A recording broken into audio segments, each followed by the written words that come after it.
house in here tonight. That's awesome. I like that. My name is Brandon Keller. For those of you that don't know me, I'm the youth director here, and I'm going to talk to you for a little bit tonight just about some cool things called You Asked For It. We are working on a cool series right now where everybody got to submit questions for about a month, and now we're answering those questions. So, before I get started with that, we showed a great video from the Pump It Up event. If you worked at the Pump It Up yesterday, can you guys stand up real quick so I can... Awesome. Round of applause. Thank you very much. Thank you very much.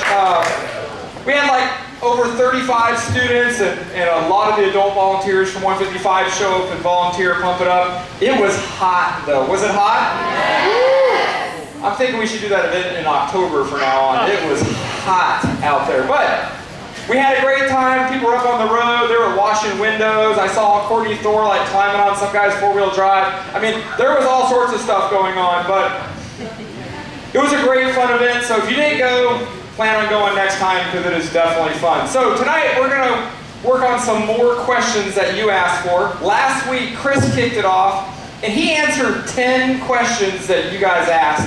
And he asked everything from what happened to the dinosaurs, do you still have the 10 Commandments someplace locked up in a box like the Noah's Ark or like the Ark from Raiders of the Lost Ark?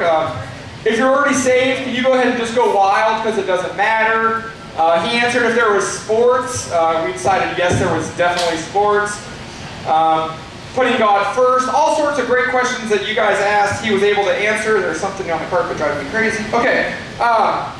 So tonight, I'm going to only answer 6 questions because I'm not as beastie as Chris. I can't answer 10 questions.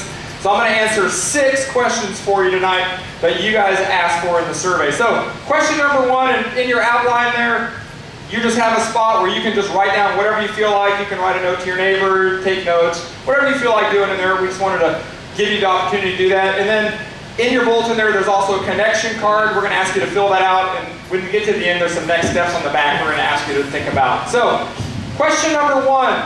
Why did they wear robes during Bible times? Why did they wear robes during Bible times? Pretty legitimate question because every movie you see about the Bible, there's always guys walking around in these big old robes, right? And so I did a little bit of research because honestly I have no idea. And so really the answer comes down to convenience. Back then the way they built clothing wasn't exactly easy, or there certainly wasn't like a sewing machine or anything cool like that. So they had to go ahead and make robes, and the reason they did robes is that they were very easy to make kind of for one size fits all. So they really just kind of make a basic shape, and you know, whether you're this big or this big, you got this size robe. I don't know what the mic's problem is. And so that was kind of the idea, is it was really just out of convenience that they did robes, because there really wasn't a tailor like making pants or, you know, fitted shirts or anything cool like that. So it was really just about robes. And really they took it even more simple than that. It really wasn't robes. A lot of people usually wore tunics. And a tunic was kind of like a poncho, if you ever worn a poncho. It's essentially just a big square or triangle piece of fabric with a hole cut in the middle that you pull over your head. And if it's long enough, you put a belt on it. That's pretty much what they wore. And usually you could tell what kind of class citizen you were by how nice your tunic or robe were. So if you just wore like natural brown colors, you were kind of, you know, the bottom layer usually. And then as you got, you know, higher class, you got nicer stuff. So pretty soon, you know, you're wearing Versace and Gucci and some of that, you know, the real nice tunics, not the low-level Ross stuff. I mean, you had the really nice stuff after a while. The only issue I really had when I was doing all the research about wearing a robe, I mean, who here likes to just walk around the house in their bathrobe? Is that okay? Is that cool? I know you guys wear like sweatpants to school because it's so comfy, right? So I'm thinking if you just wore a robe all the time, robes are cool because they're like long so they keep you warm, but they're like in the desert, so that's no fun. And so they're wearing this robe around the desert. The only thing I kept thinking the whole time I was thinking about wearing a robe all the time is, the one thing that's really inconvenient if you're trying to wear a robe is trying to go poop. I mean, what do you do with all that robe down there? I mean, you gotta like pull it all up and like swish it around and hold on to it? Because they didn't have like sophisticated bathrooms. It's not like you just derobe to go to the bathroom, right? I mean, what are you doing? So I don't know how they dealt with all that, but I'm sure it was a mess. I'm glad we have normal pants, shorts, shirts, instead of just wearing robes all the time. I can imagine how inappropriate a lot of you guys would be in your robes if you were wearing robes every day anyway, so. Yes. All right, number two question for you. We'll get a little bit serious now. If God is so good and loving, why does he allow evil? And I think this was one of the number one asked questions as far as repetitive people asking the same type of question over and over.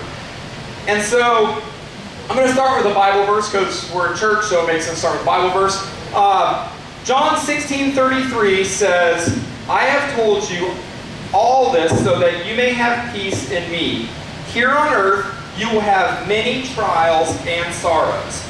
But take heart, because I have overcome the world.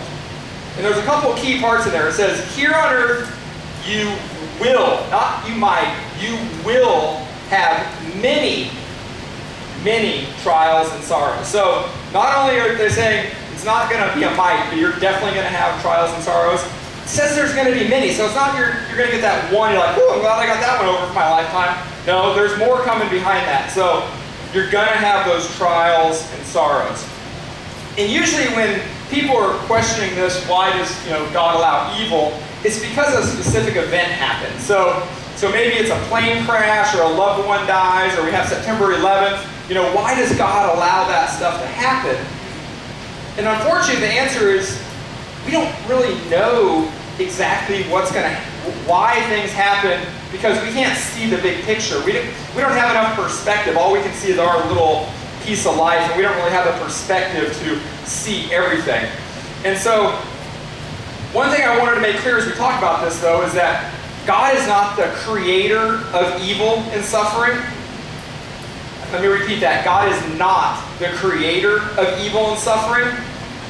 And the reason is that when God created us, he created us in a way that he wanted us to love him and him to be able to love us. And in order for us to love him, he had to give us free will. And so, because he wanted it to be a genuine love. If he forced us to love him, that's not really a genuine love, right? That's something completely different. So he gave us free will, and it's the evil because of that free will that has really caused the problem. Because we're human and we're sinful, we want to do things that are terrible, unfortunately, because that's just the way we're built. And so God gave us this free will, and so we brought evil and sorrow and misery and stuff into this world because of our free will. And there's a great line that I saw as I was doing some research for this, and it said, the reason God did this is because love always involves a choice, right? Whether it's them or you, love always involves a choice. You have to make the choice to love somebody. They have to make the choice to love you back. Who here's seen Bruce Almighty? You guys seen the movie? You remember the part where he's like trying to force, he's got the power of God, and he's like trying to force her to love him. He's like, love me! Love me! But she won't, right? She has free will, so she gets to make the decision because it's always a choice whether or not we will love somebody. So it was in our own free will that we created this problem. And so evil is this pain and suffering and tragedy we choose because we choose to be selfish. We choose to be arrogant and uncaring. Have you ever been arrogant and uncaring about anything? Yes. Sometimes we're even hateful or abusive to people. And that's really what caused the evil. The Bible even says, all have sinned and fallen short of the glory of God. So even though God designed us to be here, we all fall short because of that free will and our sinful nature. And one other thing here is that even though God doesn't, create the evil, through suffering's not good, but God has a way of accomplishing good through other people's suffering. So he does things by fulfilling his promise to us. In Romans 8:28 it says, and we know that in all things God works for the good of those who love him, who have been called according to his purpose. So he is working to make sure that no matter what bad things happen to us, that good eventually will happen because of that bad thing. So he continues to work. There's even a great song, work all bad things to good type of thing. So, he's always working, even if evil happens, to figure out a way to turn that to good. You just have to be able to look for the good. And a lot of times that's where we get hung up, is we forget to look for the good. So, before I start question number 3, I have a special guest tonight that's going to do question 3 for me, then I'll come back out and do number 4. I want to introduce you to Mr. Jacob Hofius.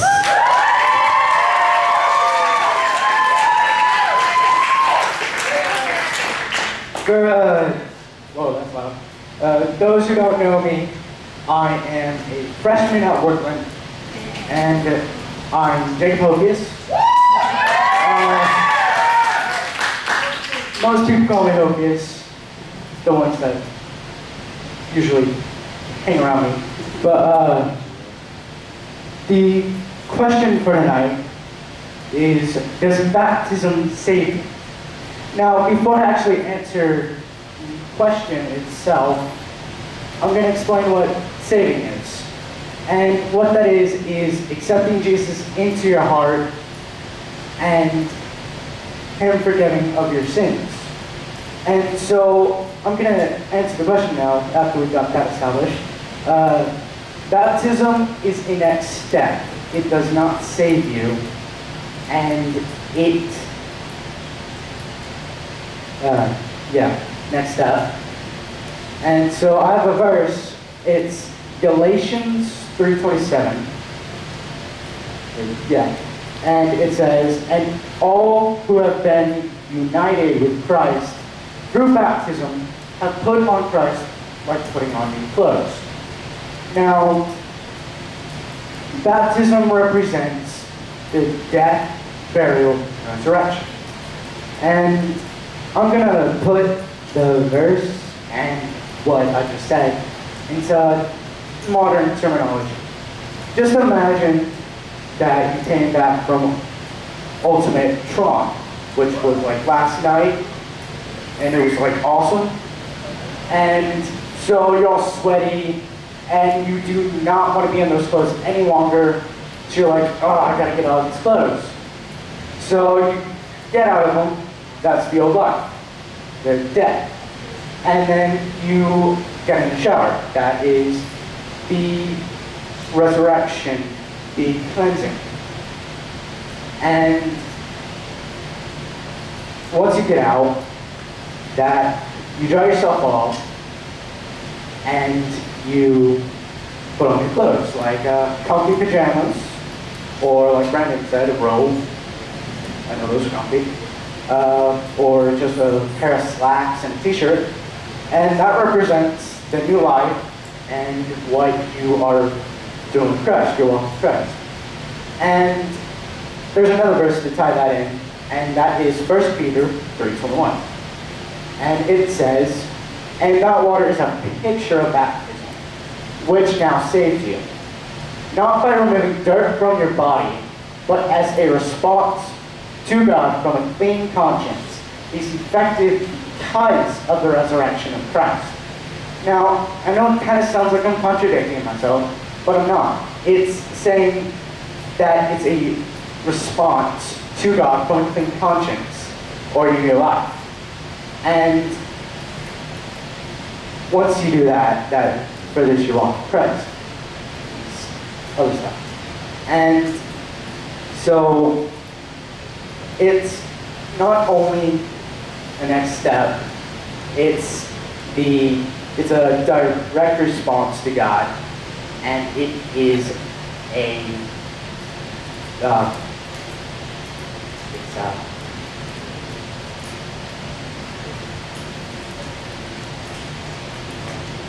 it's a public showing of faith. And so that public showing of faith is something that's awesome.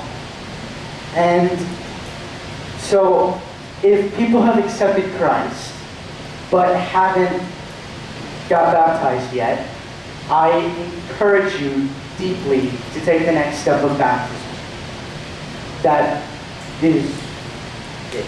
Thank you. I hope that really answers your question.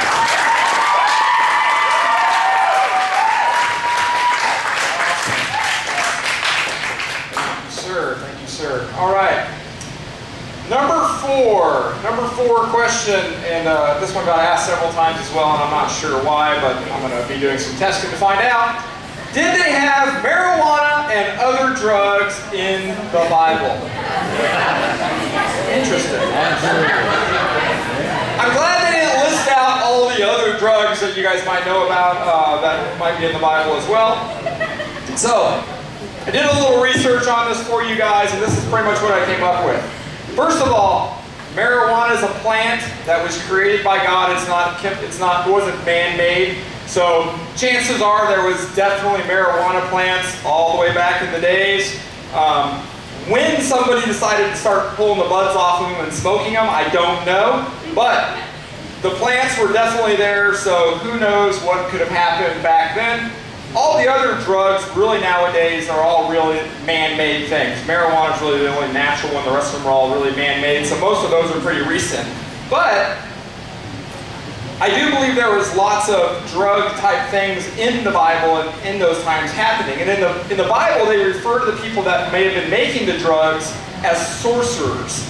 A lot of times, if you ever see the word sorcerer in there, they're kind of the guys that were making these concoctions of something.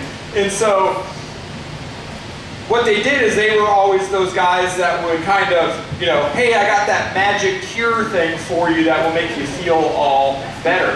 And so in Acts 13:6, it says, afterward they traveled from town to town across the entire island until finally they reached Paphos, where they met a Jewish sorcerer, a false prophet named Bar Jesus.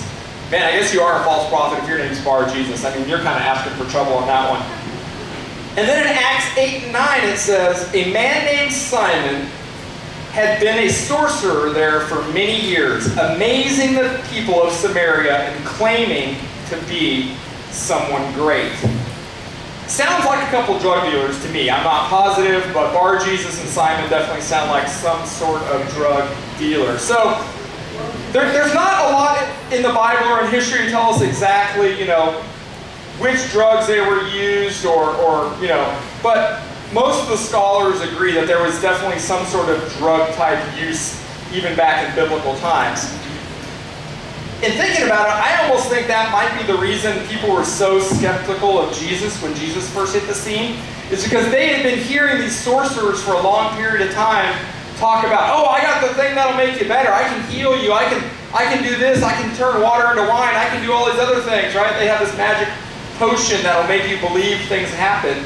And then Jesus shows up and actually makes those things happen without any funny concoctions that the sorcerers are using. So I think that there was definitely some use of all that. There's even lots of mentions of poison. So poison is definitely some sort of drug, because most drugs pretty much are a poison. It's just a matter of how much you take before it kills you. And Jesus was even offered what many believe was a poison before he went to the cross, and he refused it when he smelled the bitter smell of it. He refused that because he didn't want it to dull his senses. But there was definitely drug use and drugs back in Bible times. They just weren't what we think of today. There was no Molly back then. So we're good to go. Okay, number 5. Where do people go that kill themselves? Where do people go that kill themselves?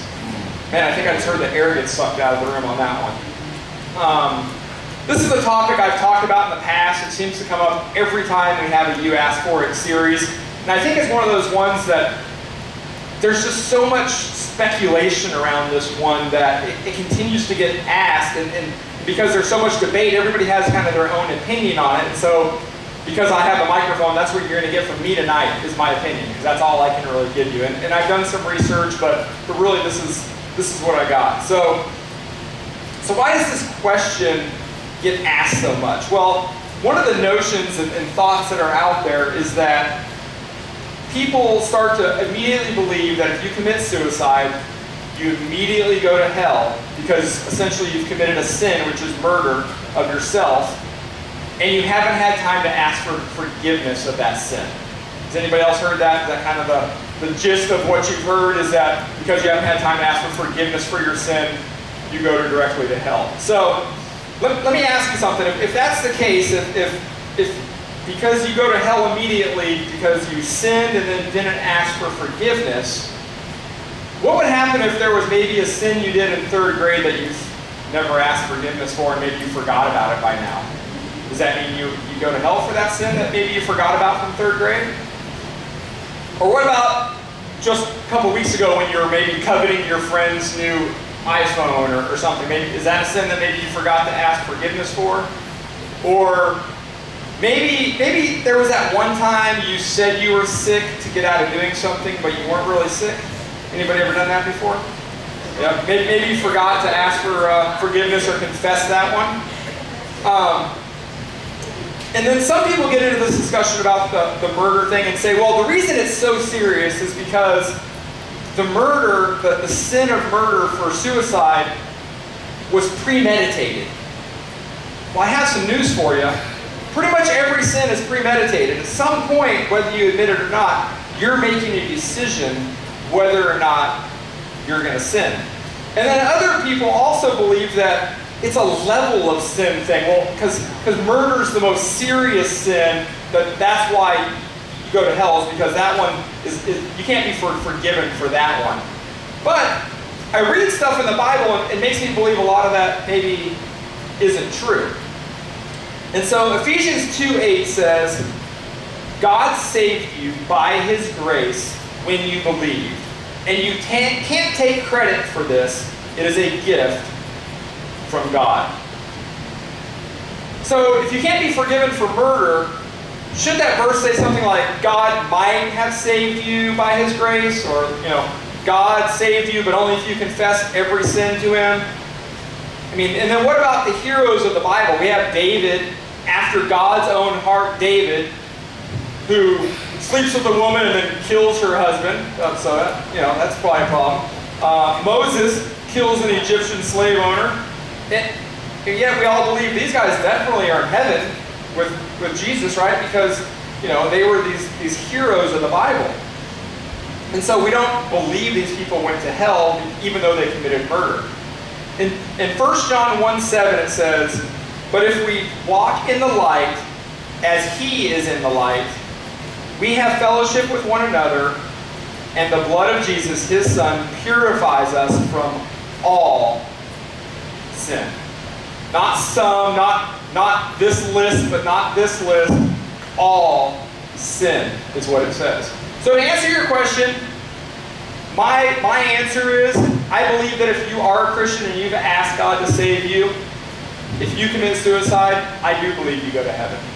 Because it doesn't matter what the sin was at the very end, you still had a relationship with Jesus leading up to that. Now I do want to tell you this also though. Suicide is a terrible, terrible thing. Just like any murder would be, right? Whether it's a murder of somebody else or a murder of yourself, it's an absolutely terrible thing. And I can't imagine what that depression level is, because that's pretty much what it always comes from, is what that depression level must be when somebody actually commits the act of suicide. And I'm kind of glad that it's a difficult or traumatic experience to commit suicide, because I think if it was easy, if it had the Staples Easy button on it, I think there'd be a lot more suicide. Because I think, honestly, if you start thinking about it, I think just about every teenager I know when I was a teenager has at least thought about it one time and thought, I wonder if, right? That thought goes through people's mind. If it was easy, if it was something you could just quickly press the buzzer on one night when you were mad or depressed or whatever, it may be real easy for more people to commit suicide. So I'm glad it's difficult. I'm glad it's hard to do that, because it needs to be. And I beg you now, tonight, if for any reason you're thinking about that or have thoughts of that, talk to somebody. It doesn't have to be me. Talk to a friend. Talk to somebody. Because you're not the only one going through whatever it is you're going through. You're not the only one having that thought. Talk to somebody about it. You'll be surprised just talking to somebody how much of a difference it can make. So, number 6. Does God love me even though I don't love myself? I feel like Chris got all the fun questions, and I didn't. I feel like this question is kind of related to that question I just answered because it kind of stems on the same idea. And let me tell you my answer, and then I'll kind of sum it up for you and why I believe that. My answer is yes. God does love you even though you don't love yourself. In Lamentations 3:22 it says, the steadfast love of the Lord never ceases. It never stops. God's love isn't dependent on you. You can't do anything that's going to stop God from loving you. No matter what it is you think you did or the thing you're thinking right now or the act you did, you can't stop him. That's the beauty of the love is it's a one-way thing. You may not love him all the time or at all, but you can't stop him from loving you. And it's a weird thing that's hard to kind of fathom. And a lot of people refer to this as agape love. Has anybody heard the term agape love? Agape love, translated from the Greek, is really unconditional love. There's no condition that can stop God from loving us. And that's so hard to believe, and unfortunately, you're going to kind of have to take my word for it, because as teenagers, you don't have a lot of examples in your life of that agape love where unconditionally you love somebody no matter what, right? I mean, because usually you love somebody right up until they do something that they really shouldn't have, and then maybe you don't love them so much. But agape love is so much more. It's so unconditional. And as a parent, I can tell you that's the love I have for my children. No matter what Stacia and Carly may ever do, that won't change the fact that I love them. And so you have to understand that God has that love for you regardless of how you feel about yourself. And I think the reason that we call God our Father a lot of times is because, like a father, he loves his children, us, enough that we can continue to kind of feel that and understand that. And as a father, I understand that love that he must have for his children like I love my children. Now let me address the second part of this question really quick. Why don't you love yourself? Because that's the part that worries me a little bit more than does God love me, is because I don't love myself. So let me ask you, why don't you love yourself? What is it that's happened? And I'm not talking about like an ego type of way, like, oh, I love myself. I'm talking about just a basic happiness. Because love like that is really just about, are you happy with yourself? Are you happy with the life you're living? Are you happy with what you're doing? And if you're not, what's causing you to think that way? What's causing you to not be happy with where you're at or feel that love for yourself? Is it a sin issue? Is it what you're worried other people are thinking about you? Are you having trouble loving yourself? And if you are, there's a surefire way to fix that. It's actually a pretty easy way to fix that whole maybe I don't love myself thing. And that is you have to talk to the guy that created love. God. He created it. He can tell you all about it. It's a couple real easy ways. You can just talk to him, just, close your door, turn off your lights, close your eyes, don't go to sleep yet, and just talk to God. Tell him why maybe you don't feel like you love yourself. Tell him what you think is wrong, and let him tell you why you're so valuable and why you're wrong about the things you think about yourself. Or you can read his word if maybe that's really uncomfortable for you to talk to somebody that you don't quite see. Start reading the Bible. There's so many awesome examples of God's love for us in the Bible. There's no way you can't understand it just by sitting there and reading it for a little while. You'll completely understand what's going on. In Isaiah 41:10 it says, "Fear not, for I am with you. Be not dismayed, for I am your God. I will strengthen you. I will help you. I will uphold you with my righteous right hand." Do you hear that? God will strengthen you. He'll hold you up. He'll teach you to love, first yourself and then maybe some others, but He will be there for you. And Isaiah 41:10 promises that to you. So no matter what's going on, you can believe, do not be dismayed, For he is your God. He will strengthen you. He will help you. He will uphold you with his righteous right hand. Come close to God and he'll come close to you. That's as easy as it gets. The closer you draw to God, the closer he'll draw to you. Even if you don't think you deserve it. Even if you think you've done something that you shouldn't be loved, he still loves you, and he'll make sure that you know it if you draw close to him. So, this brings me to tonight's next steps on your connection card, if you guys want to flip that over. And the first one is accepting